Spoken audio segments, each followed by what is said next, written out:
បាទជំរាបសួរនិងសួស្តីបងប្អូនទាំងអស់គ្នាឥឡូវនេះខ្ញុំកំពុងស្វែងរកមូលហេតុបាទឃើញខ្លះហើយអាចនឹង70ទៅ80 90% ចាស់បាទមូលហេតុដែលកកើតសង្គ្រាមតាំងពីសម័យកូនរីមៀទី5របស់ស្ដេចថៃរហូតមកដល់សប្តាហ៍នេះគឺដោយសារតែនាយករដ្ឋមន្ត្រី2រូបបងប្អូន2រូបសម័យទី3មួយនិងសម័យទី11មួយសម័យនោះគឺសម្ដេចព្រះមហាក្សត្រវ័យក្មេងអញ្ចឹងអំណាចទាំងអស់គឺនៅស្ថិតនៅដៃពួកគាត់កែទាំងប្រវត្តិសាស្ត្រហើយធ្វើបាបខ្មែរសរិនខ្មែរដែលចាប់ព្រំដែនទាំងអស់ដែលគេគ្រប់គ្រងដែលយកពីយើងទៅហ្នឹងជាកែប្រវត្តិសាស្ត្រអញ្ចឹងមូលហេតុដែលសង្គ្រាមកើតមកដល់សប្តាហ៍នេះរឿងព្រំដែននេះគឺយើងក៏កើតតាំងតែសម័យសង្គ្រាមលោកលើកទី2បាទមុននឹងចាប់ផ្ដើមបាទមានបញ្ហារឿងព្រំប្រទល់នេះមិនដាច់ស្រេចសោះតាំងតែពីសម័យបារាំងជាមួយស្ដេចរីមៀទី5បានឯកភាពគ្នាជាមួយកម្ពុជារួចរាល់ដែលមានផែនទីនៅប្រទេសបារាំងរួចរាល់ហើយនេះបាទអញ្ចឹងឃើញថាពួកគេនឹងមិនសុខចិត្តនៅសម័យនោះបងប្អូនសម័យដើមឡើងគឺសម័យសង្គ្រាមលោកទី2ថៃគឺជាមនុស្សមួយឆ្អិនក្បាលស៊ីក្បាលឆ្អិនកតុយស៊ីកតុយគេហៅមនុស្សក្បាល2ប្រឹស5បាទទៅខាងណាក៏ត្រូវដែរអញ្ចឹងនៅសម័យនោះបងប្អូនពេលសម័យជប៉ុនគ្រប់គ្រងអាណាចក្រមហាអាស៊ីណាជប៉ុនបានចូលទៅក្នុងថៃគ្រប់គ្រងប្រទេសថៃហើយថៃគេបានសហការជួយជប៉ុនផងដែររហូតដល់ជប៉ុនបែកទ័ពអាមេរិកឈ្នះទម្លាក់គ្រាប់ប៉ារ៉ាវ៉ាន់ណូនៅប្រទេសជប៉ុនដកទ័ពអាមេរិកកាំងសុំថៃចូលមកដាក់ទ័ពអាមេរិកវិញ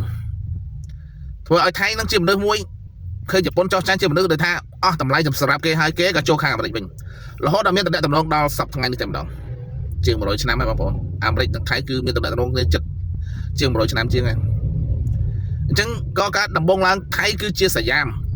ក្រុងបាងកកហ្នឹងគឺជាសយាមក្រុងខេបហ្នឹងបន្ទាប់មកនាយករដ្ឋមន្ត្រីនេះបានកែពីក្រុងសយាមទៅថៃឡែនដោយសារតែគេត្រូវយកមកអាមេរិកគេចង់ដូរពាក្យល្អជាភាសាអង់គ្លេសឡែនហ្នឹងប្រែថាដែនដីទឹកដី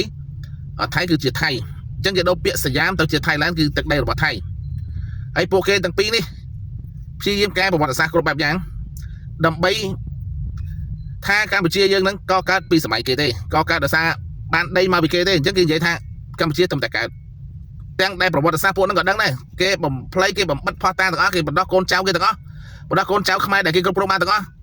គឺឲ្យស្អប់ខ្មែរថាខ្មែរឆ្លៀនពៀនដីរបស់គេបាទថាខ្មែរទៅតែកើតឡើងទេបាទតាំងពីសម័យណាសម័យណីគឺទឹកដីមុនគឺជាទឹកដីរបស់គេបាទគេបណ្ដោះបណ្ដាលកូនចៅគេអញ្ចឹងតែម្ដងណានេះជាមូលហេតុសង្គ្រាម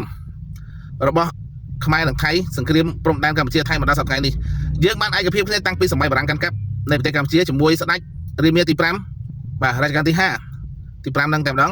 គឺបានឯកភាពគ្នា MOU ជាមួយគ្នារួចរាល់ហើយថាឯកភាពគ្នាផែនទីទឹកដីយើងត្រូវមានប៉ុណ្ណេះរួចរាល់ហើយរហូតដល់បាទព្រះចៅរីមៀទី5បានសោយទីមង្គលទៅក៏កូនបានឡើងទី6ទី7បាទចំនួនទី6ទី7នេះឯងធ្វើឲ្យរដ្ឋមន្ត្រីមួយចំនួនមានអំណាចគ្រប់គ្រាន់ក្នុងការគ្រប់គ្រងផែនដីកែប្រវត្តិសាស្ត្រគ្រប់បែបយ៉ាងបាទនេះជាមូលហេតុដែលធ្វើឲ្យយើងមានសង្គ្រាមរ៉ាំរ៉ៃជាយូរឆ្នាំមកហើយដោយសារតែថៃវាមិនសុខចិត្តអ្វីដែលវាមិនបានអ្វីដែលវាធ្លាប់សហការមួយជប៉ុនវាបាត់បង់ទៅអញ្ចឹងវាចង់ទាមទារឲ្យវិញឲ្យបានអញ្ចឹងខ្ញុំសូមអានប្រវត្តិនេះតានេះបន្តិចសម័យតានេះឯងដែលកែប្រវត្តិសាស្ត្រគាត់កើតមកយូរហើយតាំងពីសម័យជប៉ុនគ្រប់គ្រងអាស៊ីបន្ទាប់មកបាទបានគាត់ឡើងតំណែងម្ដងបន្តិចរហូតខ្លាចជានាយករដ្ឋមន្ត្រីឥឡូវខ្ញុំសូមអានប្រវត្តិរបស់គាត់បន្តិចបាទសូមទោសបងប្អូនអរគ្នាខ្ញុំសូមបន្តបន្តិចពេលខ្លះផ្នែករឿងចង់អត់ដែរBlack People សង្គ្រាមបាទ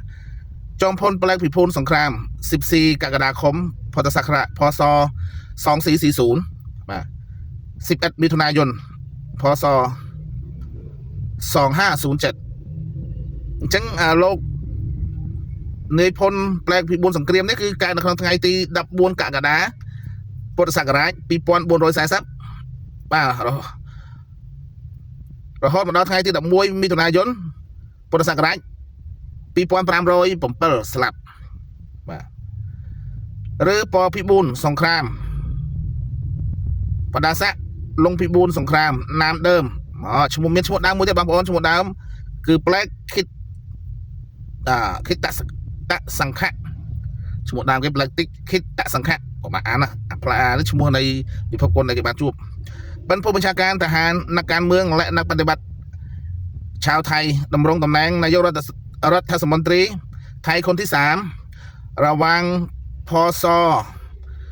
2481ถึง2487ในช่วงสงครามโลกครั้งที่2และดำรงตำแหน่งเดิมอีกครั้งระหว่างพศ2491แล้วก็2400นะครับ500แปลกาวขึ้นทรงอำนาจในฐานะสมาชิกคนสำคัญของคณะราษฎรโดยได้นายกรัฐมนตรีในพุทธศักราช2481และต่อมาได้เพิ่มอิทธิพลของตนขึ้นในฐานะผู้จัดการทหารระบอบการปกครองของแปลกเป็นพันธมิตรกับจักรพรรดิญี่ปุ่นนั่นแหละใช่ในช่วงสงครามโลกครั้งที่2และการบริหารของแปลกโดนเด่นด้วยนโยบายเผด็จการและการส่งเสริมชาตินิยมไทยมีส่วนร่วมอย่างใกล้ชิดทั้งในด้านการปฏิรูปภายในประเทศและนโยบายต่างประเทศในช่วงสงครามและมีบทบาทสำคัญในการกำหนดอุดมการณ์รัฐไทยสมัยใหม่จึงลกแพ้ปีบูสงครามให้บางคนกดมาล้างนายกรัฐมนตรีទី3នៅឆ្នាំ2481ហើយនឹងរហូតមកដល់2087នៃពុទ្ធសករាជអញ្ចឹងវា5ឆ្នាំ7ខែ16ថ្ងៃបងប្អូនអញ្ចឹងការកាន់កាប់បើយើងនិយាយពុទ្ធសករាជមកដល់វា80បាទវា85ឆ្នាំមកហើយយើងដកតាមហ្នឹងទៅបងប្អូន85ឆ្នាំមកហើយឃើញថាគាត់នេះហើយជាបុគ្គលមួយដែលកែប្រវត្តិសាស្ត្របាទបុគ្គលមួយកែប្រវត្តិសាស្ត្រតាំងពីសម័យហ្នឹងមកដូរពីសយាមទៅថៃឡែនហើយបរៀនបណ្ដុះបណ្ដាលពីខ្មែរដែលគេគ្រប់គ្រងខ្មែរយើងតែប្រហែលខែហ្នឹងឲ្យបំភ្លេចអ្វីដែលជាកម្ពុជាបំភ្លេចដល់ខ្មែរថាខ្មែរជាទេសកលប៉ុន្តែពួកគាត់អត់ទាន់ដឹងទេថាខ្មែរមួយណាដែលទេសកលប្រវត្តិគឺជាខ្មែរដែលគេកំពុងគ្រប់គ្រងមកហើយជាទេសកលរបស់គេសម្រាប់គេប្រើមកសម្រាប់ខ្មែរនេះឯងគឺខ្មែរសុរិនបាទអញ្ចឹងគ្លីពវីដេអូនេះខ្ញុំសូមបណ្ដេះសិនវគ្គ1ខ្ញុំមានពេលខ្ញុំនឹងសម្រាយបន្តប្រាប់ថាខ្មែរគឺថាតហ្នឹងគឺใครណាខ្មែរគឺជាទេសកលជាអ្នកណាគេបាទមិនមែនខ្មែរក្រោមក៏មិនមែនខ្មែរកណ្ដាលដែរណាបងប្អូនទាំងនេះចាំទុកខ្ញុំវារៀងវែងដែរនៅមាននាយករដ្ឋមន្ត្រីទី11មួយទៀតដែលខ្ញុំត្រូវនិយាយអញ្ចឹងខ្ញុំសូមបណ្ដេះសិនហើយខ្ញុំនឹងអាចសម្រាយជាភាសាខ្មែរផងនិងថៃឲ្យពូវាបានយល់ផងពេលខ្លះវាអានវាអត់សូវដឹងពីប្រវត្តិសាស្ត្រទេវាយល់តែពីប្រវត្តិសាស្ត្រមួយតែប្រវត្តិសាស្ត្រខ្លះដែលវាលាក់បាំងគឺអត់បង្ហាញឲ្យបងចៅវាដឹងទេបងប្អូនអញ្ចឹងคลิปវីដេអូនេះមានបណ្ដេះសិនបងប្អូនជម្រាបលា